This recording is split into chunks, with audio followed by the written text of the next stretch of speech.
Okay student, Assalamu alaikum, and today we are going to start another lesson, that is our second lesson of biology. And you can see that कि हम आज पढ़ेंगे branches of biology को, ठीक है। अच्छा, बहुत सारी ब्रांचेस हैं जो आपने 9th क्लास में ऑलरेडी पढ़ ली हुई हैं, उनकी एक दफ़ा फिर से यहाँ पे रिवीजन है, और फिर कुछ नई ब्रांचेस हैं जिनको हम यहाँ पर देखेंगे। तो आज का हमारा लेसन जो है इन तमाम ब्रांचेस को कवर करेगा। जो पुरानी ब्रांचेस आपने पढ़ी हैं हम उसका जस्ट एक छोटा सा रिव्यू लेंगे, और जो नई ब्रांचेस हैं उनको मैं आपको थोड़ा सा डिटेल में एक्सप्लेन करूँगा इंशाल्लाह। ओके जी, start with the branches of biology. तो हमारे पास यहाँ पे सबसे पहली जो ब्रांच आती है दैट इज़ मॉर्फोलॉजी।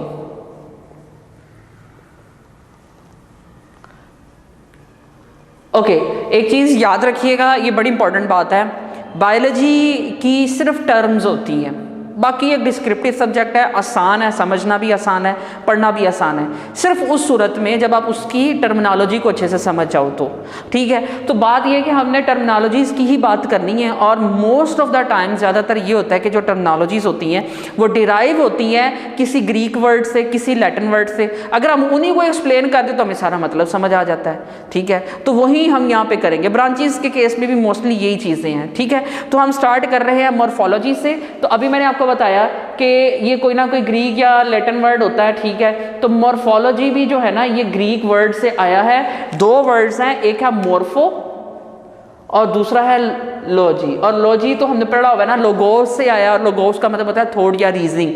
तो किसी भी चीज़ के बारे में जब आप कोई सोच करके उसकी कोई रीज़न देते हैं तो basically you are studying that thing, कि उस चीज़ के बारे में आप स्टडी कर रहे हैं। लेट्स से फॉर एग्जांपल मैं कहता हूँ जी आपने इस मार्कर के बारे में सोचना है और रीज़न बतानी है कि ये मार्कर ऐसा क्यों है। तो जब आप ये सोच रहे हैं तो आप क्या कर रहे हैं, इस मार्कर की स्टडी कर रहे हैं, ठीक है, समझ आ गई। तो बेसिकली लोगोस या लॉजी का मतलब जब भी आएगा, वैसे तो इसको हम ट्रांसलेट करें तो इसका मतलब बनता है थॉट एंड रीजनिंग, लेकिन अगर आप उसको इन अदर कॉन्टेक्स्ट देखें तो जब आप किसी चीज़ के बारे में सोचते हैं या उसके बारे में पढ़ते हैं और उसके रीजंस देते हैं तो आप बेसिकली उसको स्टडी कर रहे हैं। तो हम एक वर्ड इसके लिए, अब लोगोस के लिए या लॉजी के लिए बार बार हम थॉट एंड रीजन लिखने के बजाय हमने वर्ड डिवाइस कर लिया हुआ है, दैट इज स्टडी। तो हम यहाँ पे लिख देते हैं जी स्टडी। ओके, सो मोर्फो का मतलब क्या होता है, मोर्फो की तरफ आते हैं। सी, अब मोर्फो मीन्स शेप या फॉर्म, शेप या फॉर्म। फॉर्म मतलब कि वो किस तरह की होती है, that is basically the morphology. तो अब मतलब यहीं से क्लियर हो गया, morphology means the study of shape of any organism, ठीक है जी।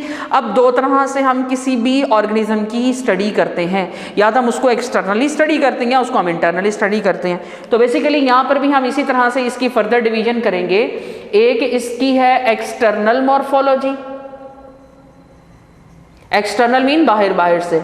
लाइक टेक एन एग्जाम्पल कि हमारे पास अगर कोई एनिमल है, ठीक है, जो फ्रॉग ले लेते हैं, लाइक हमें फ्रॉग के बारे में पता होना चाहिए। फ्रॉग इज़ बेसिकली हमारा एक कॉमन ऑब्जेक्ट है और कॉमन ऑर्गेनिज्म है जो कि हम मैट्रिक और बायोलॉजी और इंटर में हम उसको साथ साथ लेके चलते हैं। सो बेसिकली यू कैन से कि जी हमारे पास एक्सटर्नल और दूसरा हमारे पास, अब उसी की हम एग्जांपल लेने लगे। जब आप उसके एक्सटर्नल फीचर्स को स्टडी कर रहे हैं that is basically your external morphology, और पैरेलल हमारे पास क्या आती है, इंटरनल मॉर्फोलॉजी। ओके, आपको पता है कि जो हमारे पास फ्रॉग होता है हम उसकी डायसेक्शन करते हैं। अगर आपने मैट्रिक में प्रैक्टिकल्स परफॉर्म नहीं किया, ऑब्वियसली नहीं किए अभी तो फिलहाल, तो कोई बात नहीं, वो आप 10th तक कर लेंगे। तो अगर मैट्रिक में भी देखें तो आपके लिए एक प्रैक्टिकल होता है फ्रॉग का जिसमें हम उसकी डायसेक्शन करते हैं। तो मैंने उसकी प्रैक्टिकली डायसेक्शन की हुई है, तो वीडियो के एंड पे ना लिंक में मैं दे दूंगा उसकी, तो आप उसकी डायसेक्शन देख सकते हैं अगर इफ़ यू वांट कि कैसे होती है उसकी डायसेक्शन। तो वो मैंने पहले परफॉर्म की पिछले साल, तो वो भी रिकॉर्ड की थी, तो वो भी आपके लिए वहाँ पे हम उसका लिंक दे देंगे, ठीक है। तो हम वापस आते हैं यहाँ पे इंटरनल। तो इंटरनल जब आप उसकी डायसेक्शन करके, कट करके उसके इंटरनल स्ट्रक्चर्स को स्टडी करने की कोशिश करते हैं, that is basically your internal morphology. Okay, so scientist has devised या बना चुके हैं, डिवाइस मतलब होता है बना चुके हैं एक नई टर्म इंटरनल मॉर्फोलॉजी के लिए, that is anatomy, that is anatomy. अच्छा, अब एनाटॉमी का मतलब क्या होता है? Internal morphology. एक्सटर्नल मॉर्फोलॉजी के लिए हम सिंपल वर्ड रखते हैं। वैसे भी एक्सटर्नल मॉर्फोलॉजी ज़्यादा स्टडी नहीं की जाती है, और बस ठीक है, जितनी उसकी डिमांड होती है उसको उस हिसाब से स्टडी कर लिया जाता है। But most of the time जो सबसे इंपॉर्टेंट होती है दैट इज़ इंटरनल मॉर्फोलॉजी। और इंटरनल मॉर्फोलॉजी के लिए हमने टर्म बना ली है एनाटॉमी। अब एनाटॉमी भी बजाते खुद दो अल्फाज से मिलकर बना है, एना और टॉमी। ये टॉमी कोई वो दूसरा टॉमी नहीं है, ये ग्रीक वर्ड है। ये वर्ड आया है फ्रॉम टोमोस। कहाँ से आया है? टोमोस से। और एना भी एक वर्ड है, और एना का मतलब होता है अपार्ट। अपार्ट मतलब अलहदा, अलहदा करना। अपार्ट मतलब उर्दू में अगर हम इसको कहें तो अलहदा करना। ठीक है जी, अलहदा अलहदा करना। और टोमोस का मतलब होता है टू कट। ऑब्वियसली आपने अगर इंटरनल मॉर्फोलॉजी पढ़नी है तो ऑर्गेनिज्म को कट करेंगे, उसके पार्ट्स को खोलेंगे और अंदर जाके अलग-अलग करके उसकी स्टडी करेंगे। ठीक है, तो इसीलिए हमने एनाटॉमी का वर्ड यूज़ करना है फॉर इंटरनल मॉर्फोलॉजी, क्योंकि इंटरनल मॉर्फोलॉजी के लिए आपको टू कट तो करना पड़ेगा और फिर अंदर जाके ऑर्गेनिजम्स की डिफरेंट पार्ट्स को स्टडी करना पड़ेगा। So anatomy is the internal morphology या internal structures of the organisms की स्टडी को हम इंटरनल मॉर्फोलॉजी का नाम देंगे। चलें जी, हम आगे चलते हैं। ये तो एक डेफिनेशन जिसके ऊपर मैंने आपको काफ़ी ज़्यादा एक्सप्लेनेशन दे दी, बट ये कि ये बेस थी, इसी के ऊपर हमने आगे चलना है।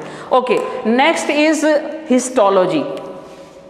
अच्छा, अब देखें, हमें पता है कि हमारे पास कट करने के बाद ऑर्गेनिजम्स के डिफरेंट पार्ट्स आ गए हैं, ऑर्गेनिजम्स के डिफरेंट सेक्शंस आ गए हैं। अब हम उन सेक्शंस को देखेंगे कि हम स्टडी करना चाहते हैं कि उनके अंदर किस किस्म के टिश्यूज पाए जाते हैं। हमें पता है कि बॉडी में डिफरेंट टाइप के टिश्यूज होते हैं। ठीक है, हम अगर टिश्यू लेवल को देखेंगे, स्टडी करेंगे, इंटरनल कट करने के बाद वो छोटे छोटे से सेक्शंस लेके, तो basically that is histology. Histo means tissues की माइक्रोस्कोपिक स्टडी। ठीक है जी, माइक्रोस्कोपिक मीन्स माइक्रोस्कोप के लेवल पे माइक्रोस्कोप यूज करके, microscopic study of tissues. This is basically the histology. Okay जी, नेक्स्ट चल रहे हैं जी, microscopic study of the tissue के बाद नेक्स्ट हमारे पास आती है that is cell biology. Obviously tissues के बाद हमारे पास कौन से लेवल में आएंगे? हम सेल के ऊपर। ओके, सेल बायोलॉजी भी आप लोगों ने बड़ी डिटेल में डिस्कस की हुई है मैट्रिक लेवल पे, तो यहाँ पे हम जस्ट इसका यही हिंट देंगे कि स्टडी ऑफ सेल और सेल साइकिल। ठीक है, यानी कि इसमें आपने एक तो सेल को स्टडी करना ही करना है, प्लस सेल साइकिल को भी स्टडी करना है।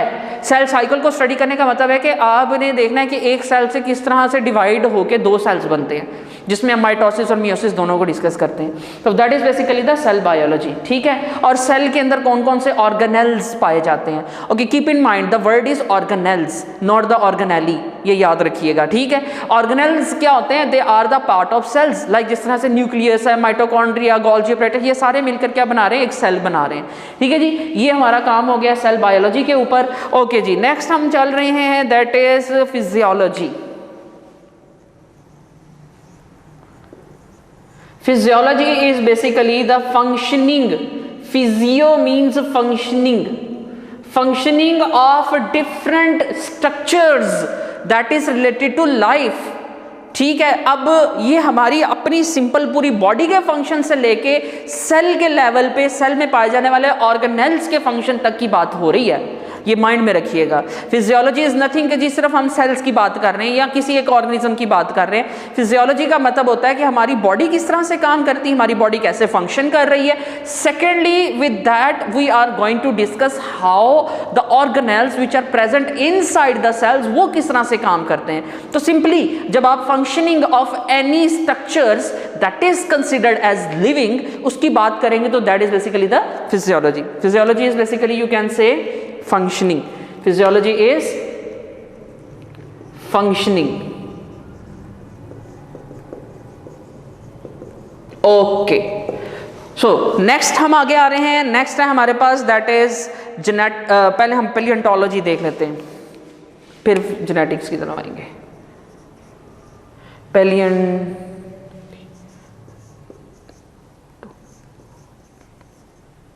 ओके, सो पैलिएंटोलॉजी जो है इसमें भी एक सॉरी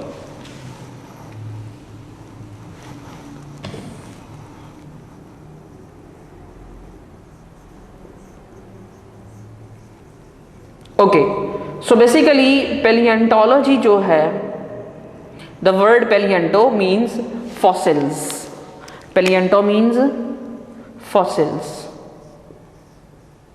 फॉसिल्स जो हैं, जो dead remains of the organism, जो कि मिलियंस ऑफ द ईयर्स पहले जो हैं वो गुजर चुके हैं, उनके डेड रिमेन्स को हम फॉसिल्स कहते हैं। उसकी स्टडी जो होगी पैलिएंटोलॉजी होगी। और फॉसिल्स हमें पता है या तो वो एनिमल्स के होंगे या फिर वो प्लांट्स के होंगे।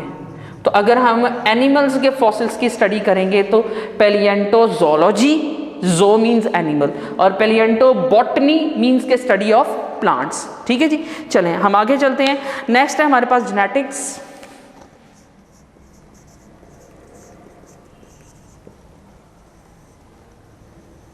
एज यूजुअल हमें पता है जेनेटिक्स में हम किसकी, अभी हमने लास्ट टाइम भी बात की थी कि न्यूक्लियस के अंदर या वो जो जेनेटिक मटेरियल पड़ा होता है उसकी स्टडी को, जीन्स की स्टडी को जेनेटिक्स कहते हैं। जीन्स की स्टडी जो है वो जेनेटिक्स कहलाती है।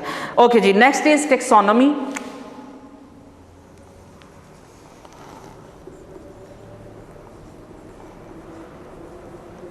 Okay, this time it's also composite of two words, that is taxa and nomi. अब ये कोई नाम नहीं है nomi, वैसे nomi means naming ही है, हम देखते हैं अभी आगे जी। टैक्सो का वर्ड आया है टैक्सा, और टैक्सा का मतलब होता है ग्रुप, और नोमी एज यूजुअल नेमिंग को ही कहते हैं ग्रीक लैंग्वेज में। So this is the branch of biology जिसमें हम डील करेंगे, हम जो लिविंग ऑर्गेनिज्म है उनको ग्रुप्स में कैसे डिवाइड करें और उनके नाम रखने के तरीकेकार। ठीक है, naming of the organisms and grouping of the organism is basically the taxonomy. Okay जी, हम एम्ब्रियोलॉजी की बात कर रहे थे। एम्ब्रियोलॉजी मीन्स एम्ब्रियो की स्टडी। सो एम्ब्रियो की स्टडी जो होगी that is basically the embryology. अब ये एम्ब्रियो क्या होता है इसको थोड़ा सा हम डिफाइन कर लेते हैं। तो एम्ब्रियो जो है बेसिकली ये जो है, ये अपने याद रखना है कि जब हमारे पास गैमीट्स, मेल गैमीट और फीमेल गैमीट जब ये फ्यूज़ होते हैं तो फ्यूज़ होके ये हमारे पास 2n जाइगोट बनाते हैं, और जाइगोट की डिवीजन जब होना शुरू होती है तो वो न्यू एम्ब्रियो में बन जाता है, और फिर ये एम्ब्रियो कन्वर्ट हो जाता है एक न्यू इंडिविजुअल के अंदर। अच्छा, इस चीज़ को मैं थोड़ा सा एलेबोरेट कर देता हूँ। बात यह है कि एम्ब्रियोलॉजी में हमने स्टडी करना है एम्ब्रियो को। एम्ब्रियो क्या होता है? This is directly correlate with the reproduction. तो उसमें ये होता है कि एक तरफ मेल गैमीट है, लाइक ये हमारे पास मेल गैमीट है, और ये हमारे पास फीमेल गैमीट। इनकी फ्यूजन होती है, फ्यूजन होने के बाद ये सिंगल एन होते हैं। ठीक है, ये क्या होता है ये हम बाद में फर्दर डिस्कस कर लेंगे। होते ये सिंगल एन है, और जब ये फ्यूज़ होते हैं मिक्स होके क्या बन जाएंगे 2n। वो 2n जो चीज़ होती है वो जाइगोट कहलाती है। अब जाइगोट में सेल डिवीजन स्टार्ट होती है। जैसे ही इसमें सेल डिवीजन स्टार्ट होकर 2 से 3, 3 से 4 सेल बन जाते हैं, उस 4 सेल्स की कलेक्शन को हम एम्ब्रियो नाम देते हैं, और उसी में चीज़ें चेंज होती रहती है, और अनटिल अनलेस वो एक नया इंडिविजुअल बन जाता है जिनके ये, और यानी जिनके ये मेल और फीमेल थे। ठीक है, लाइक अगर ये इंसानों के होंगे तो ये गधे का नहीं बनेगा, ये इंसानों का ही बनेगा। ठीक है, ये याद रखिएगा। ओके, वैसे हमारे यहाँ बहुत सारे ऐसे जो बनते तो इंसान ही हैं लेकिन वो होते गधे ही हैं। ठीक है, तो इस बात को आपने माइंड नहीं करना। ओके, चले जी हम आगे बात करते हैं next. Okay, so that is basically the study of embryology. Next हम देख रहे हैं एवोल्यूशन। गधों की बात आई, एवोल्यूशन भी आ गई। एवोल्यूशन कहती है कि हम लोग चेंज हुए हैं फ्रॉम मंकीज, लेकिन मैं कहता हूँ हम लोग चेंज हो चुके हुए हैं मंकीज से। इंसानों में तो हो गया एवोल्यूशन, और बहुत सारे इंसान वो गधों में कन्वर्ट हो गए हुए हैं। ओके, सो अब बात करते हैं एवोल्यूशन की। तो एवोल्यूशन क्या है? एवोल्यूशन इज अ स्टडी जिसमें हम किस चीज़ को डिस्कस करते हैं, हम स्टडी करते हैं कि किस तरह से चेंजेस आई हैं इन स्पीशीज।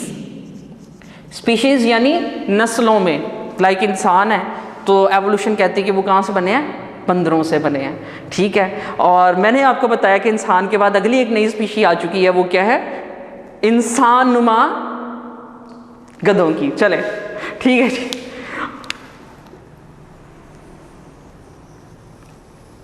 ओके, सो एवोल्यूशन के बाद नेक्स्ट हमारे पास आता है जियोज्योग्राफी। ओके, ये थोड़ी सी डिफरेंट है, इसे हम यहाँ पे फर्दर डिस्कस कर लेते हैं। जियोज्योग्राफी में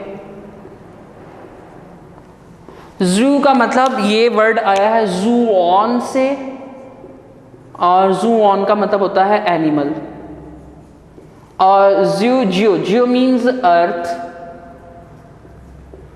और graphy means lines on earth. Okay, इसको थोड़ा सा मैं एक्सप्लेन करता हूँ, देन आप इसके लिए फिर यहाँ तक लेक्चर रखते हैं आगे बाद। हमारे पास अर्थ है, अर्थ के सेंटर वाली लाइन जो होती है इसको इक्वेटर कहते हैं। इसके बाद इसके ऊपर वाली ट्रॉपिक ऑफ कैप्रिकॉर्न, नीचे वाली ट्रॉपिक ऑफ कैंसर, ठीक है, ये लाइंस होती हैं। और इसके ऊपर दुनिया के नक्शे बने हुए इस तरह इस तरह इस तरह इस तरह ना, इस तरह ये कोई मतलब मैप बने हुए हैं। तो हर इलाके का ज़मीन के ऊपर ना, यानी अर्थ के ऊपर डिफरेंट लाइंस हैं जो कि मैंने आपको बताई हैं। उनके मुताबिक उनका ना डिफरेंट टाइप्स का इन्वायरमेंट होता है, और उन इन्वायरमेंट में जो सूटेबल एनिमल्स होते हैं वही ज़िंदा रह सकते हैं। इसकी बड़ी आसान सी मिसाल है, जिस तरह हमारे पास पोलर बियर्स हैं जो कि रहते ही पोल्स पे हैं, और वो ठंड वाले इलाकों को अडॉप्ट कर चुके हैं। ये होता है ना, हमारे नॉर्थ पोल है, ये हमारा साउथ पोल है, ठीक है। जो नॉर्थ पोल है और साउथ पोल है यहाँ पे वो रहते हैं, ठीक है। अब ये जो रहते हैं यहीं पे इनका एनवायरनमेंट है, इन्होंने उसको फेवरेबली अडॉप्ट कर लिया। अगर हम किसी एक पोलर बियर को उठाएं और सहराओं में जाके छोड़ दें, वो बेचारा मर जाएगा। क्यों? क्योंकि उसके मुताबिक उसका एनवायरनमेंट ही नहीं है। हाँ, अब आप ये देखिए कि जो सहरा में रहने वाले ऑर्गेनिज्म है, लेट से हमारे पास स्नेक है, ठीक है। अब स्नेक जो सहराओं में होते हैं, हम वहाँ से कोई स्नेक उठाएं और जाके पोलर इलाके में छोड़ देंगे ना, वो ही मर जाएगा, क्योंकि वो उसके मुताबिक एडजस्टमेंट ही नहीं है। तो हम क्या कहते हैं कि हम जब एनिमल्स की डिस्ट्रीब्यूशन, उनकी तकसीम किसके ऊपर, ज़मीन के ऊपर, कि वो कहाँ कहाँ पर पाए जाते हैं, किस किस किस्म के पाए जाते हैं, और उसकी जब सारी स्टडी करेंगे, दैट इज़ जियोग्राफी। और वो जो नेशनल ज्योग्राफिक चैनल है वो यही हो है, वहाँ पे भी आपको सारी चीज़ें यही बताई जाती हैं कि किस इलाके में कौन सा एनिमल जो है वो उसके लिए फेवरेबल एनवायरनमेंट पाया जाता है।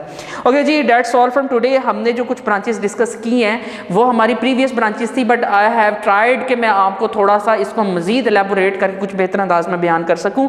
तो आज का हम लेक्चर यहीं पर कंप्लीट करते हैं। नेक्स्ट जो है हमारा ब्रांचेस के ऊपर ही लेक्चर है, जो कि हमारी फर्दर ब्रांचेस हैं, ठीक है जी। चलें जी, थैंक यू सो मच, अल्लाह हाफिज़।